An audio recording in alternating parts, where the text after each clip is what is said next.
My mother was a brilliant, 5-foot-tall, brown woman with an accent. And as the eldest child, I saw how the world would sometimes treat her.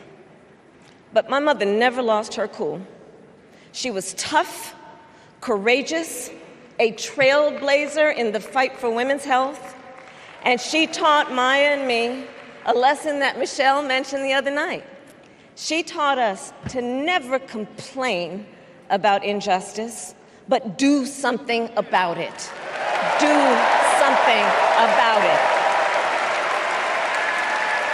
That was my mother.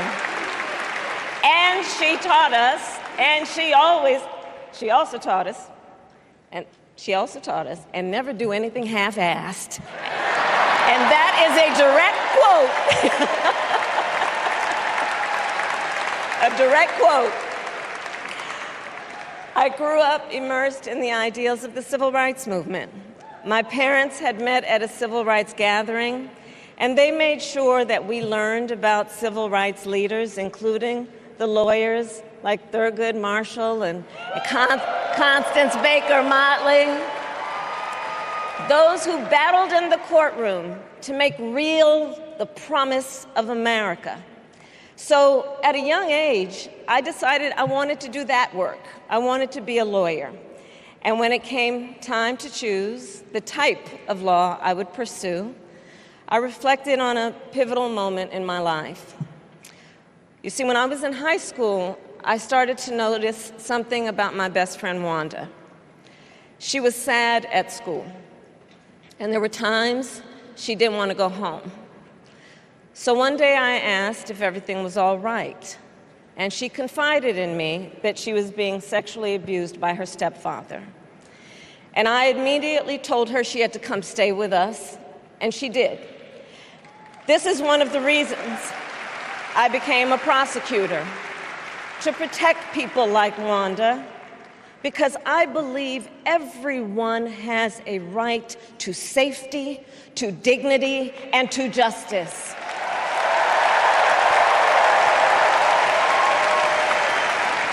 As a prosecutor, when I had a case, I charged it not in the name of the victim, but in the name of the people. For a simple reason. In our system of justice, a harm against any one of us is a harm against all of us.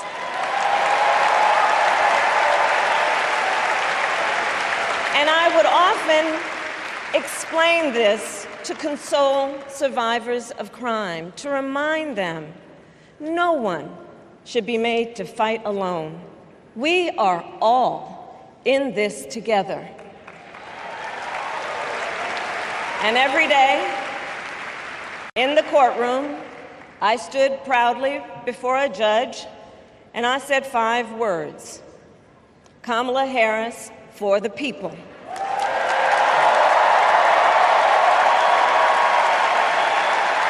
And to be clear, my entire career, I've only had one client, the people.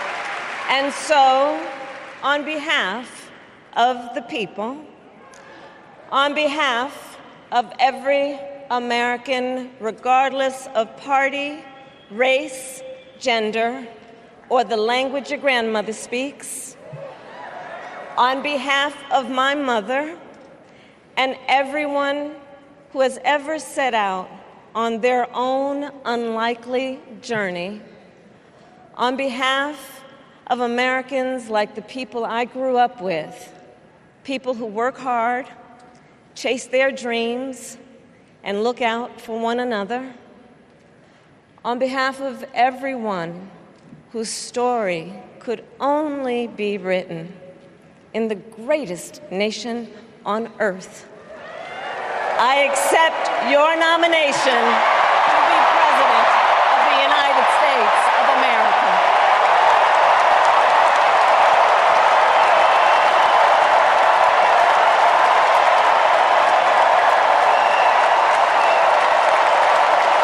And with this election, election,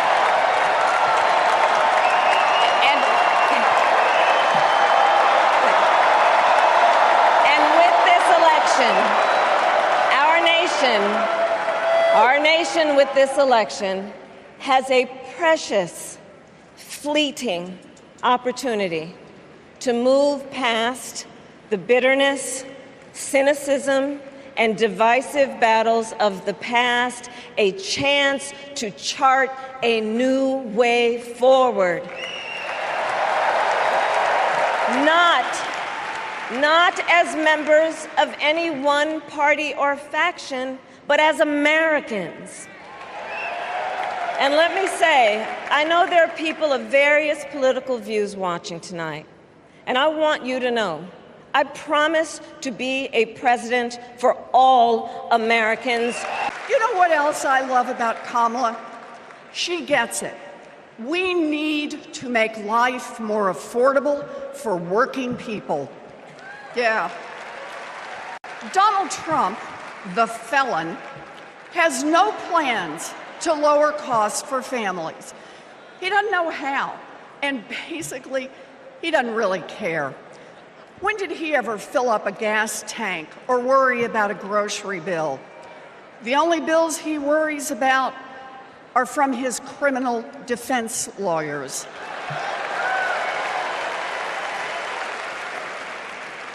But Kamala, she cares deep down, and she will take on the giant corporations that are squeezing American families. In fact, it's something she's done before. During the California wildfires, she went after the price gougers. During the pandemic, we worked together in the Senate to stop price gouging. And as president, she will lower costs for your family. She'll take on the Wall Street firms that buy up millions of houses and apartments and then jack up the rent. She'll take on drug companies that charge an arm and a leg for prescriptions. She'll take on corporate monopolies that rip off consumers and billionaires who don't pay taxes.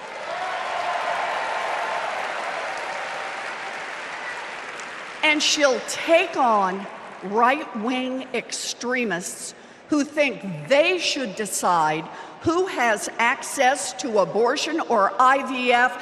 Kamala will protect abortion rights nationwide.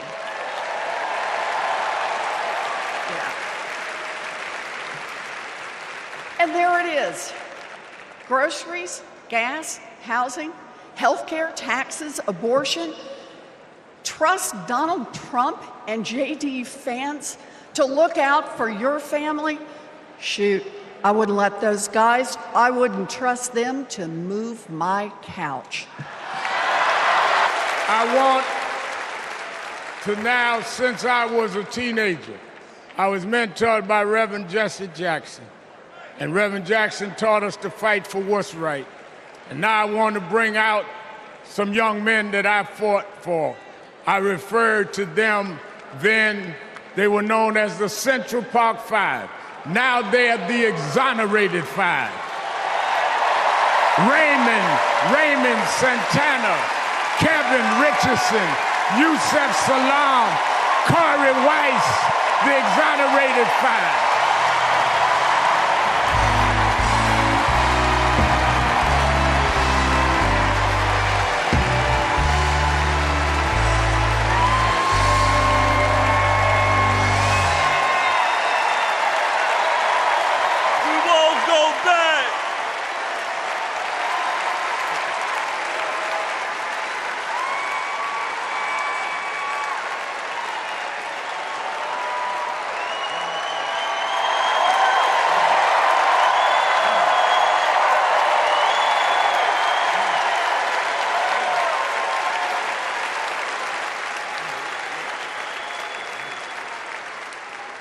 Good evening, people. My name is Corey Wise. 35 years ago, my friends and I were in prison for a crime we did not commit. Our youth was stolen from us. Every day as we walked into courtroom, people screamed at us, threatened us because of Donald Trump. He spent $85,000 on a full-page ad in the New York Times, calling for our execution.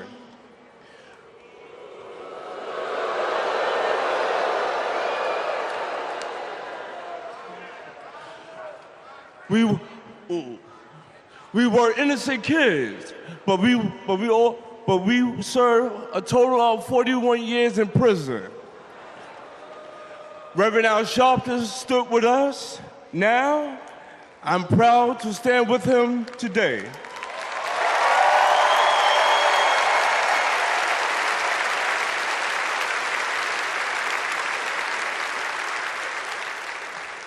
Vice President Kamala Harris has also worked to make things fairer.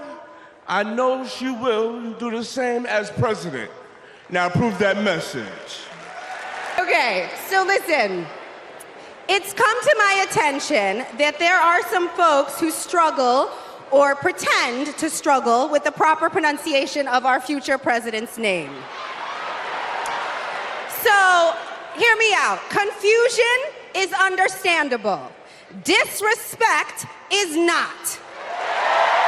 So tonight, we are going to help everyone get it right. Here to help me are some very special guests.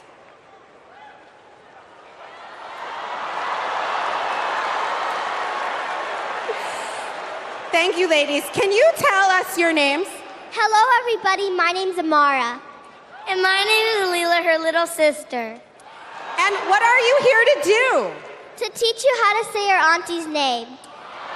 Okay, so how do you pronounce it? First you say comma like a comma in a sentence. Then you say la like la la la la la. Put it together and it's 1, 2, 3, Kamala. All right, so let's practice. I was born with grit.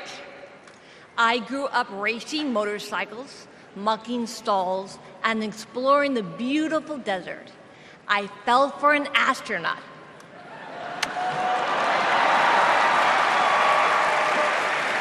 For 5 years, I served in Congress from a swing district. Everybody called me a rising star. Then on January 8th, 2011, a man tried to assassinate me. He shot 19 people. He killed 6. Terrible, terrible day. I almost died, but I fought for my life and I survived.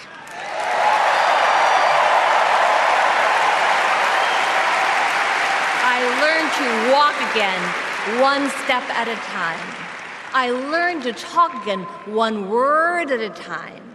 So many people helped me as I worked hard to recover, including a decent man for Delaware who always checked in. He still does.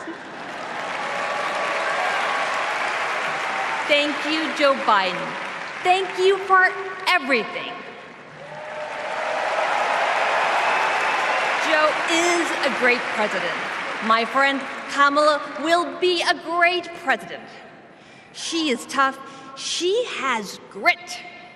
Some have questioned why I've taken the stand I have. The answer is really simple, ladies and gentlemen. We must put country first.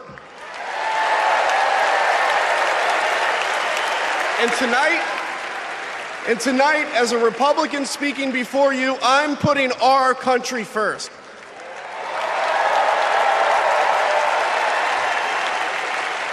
Because the fact is, I do belong here. I know Kamala Harris shares my allegiance to the rule of law, the Constitution, and democracy. And she is dedicated to upholding all three in service to our country.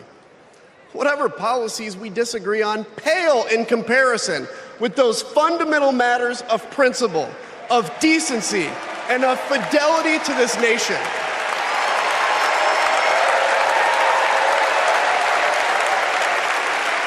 Listen, to my fellow Republicans, if you still pledge allegiance to those principles, I suspect you belong here too. Because democracy knows no party. It's a living, breathing ideal that defines us as a nation. We were both raised knowing that no one was going to hand us anything, especially as women. That we were going to have to touch every rung of the ladder to get ahead. We were going to have to work really hard. Now, she worked at McDonald's, but I worked at Wendy's. And look at us now. You see, Kamala and I were able to see beyond the horizon because our families supported our big dreams. Well, guess what? As Americans, we're all part of one big family. Somos familia. And as familia, we have to have each other's back. We have to support each other's dreams because Kamala's success is our success. And she supports us to dream big too. So let me tell you, in the Latino community, in our community, we have a saying, sí se puede, which means yes. It means yes, we can. But tonight, I'm here to tell you, yes, she can. So we're going to say, she se puede. So when someone asks you, is she ready to lead this country forward? We're going to say, she se puede. When somebody says, is she qualified for the job? We're going to say, she se puede. When somebody asks, is she going to be the first female president of the United States? We're going to say, she se puede. Our voices, our vote, we're going to decide this election. And let me tell you, the energy tonight isn't just here in Chicago, it's all across the country. People are gathered at watch parties everywhere to celebrate Kamala Harris. Say hello. Yes. All right. We know how to work, so let's get to work.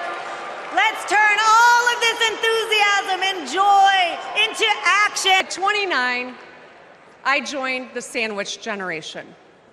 Sandwiched between working and raising my newborn and caring for my mom, who was dying from brain cancer. It was hard, but not extraordinary. It's life. Those nights reminded me who I was fighting for. People just trying to make it. Kamala Harris knows who she's fighting for, too. She took care of her mom, who also battled cancer.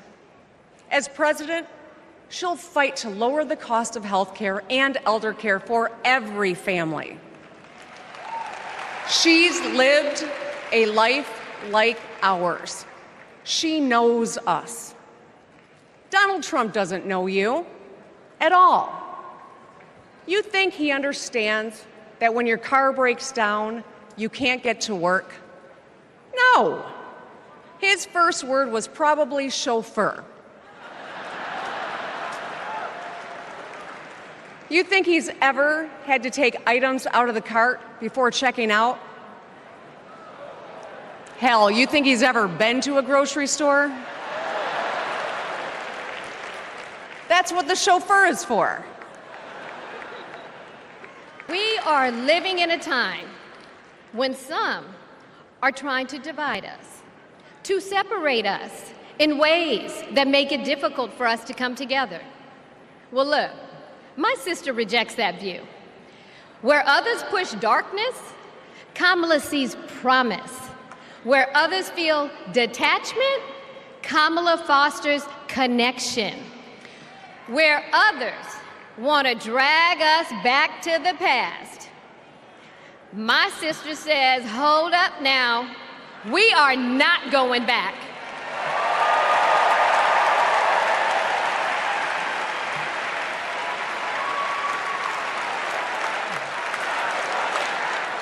Because Kamala understands we have so much more in common than what separates us.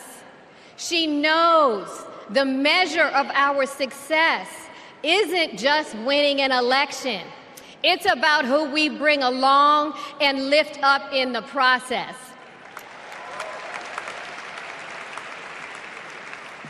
And so as I look out at all of you today and take in this incredible moment, I so wish that Mommy could be here tonight.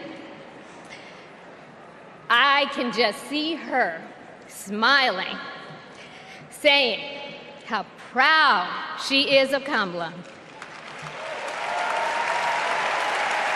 And then, without missing a beat, she'd say, "That's enough, you got work to do." She would tell all of us to roll up our sleeves and get to work, to elect a leader who sees the potential in each of us, a leader who cares for all of us, a leader who fights for every one of us.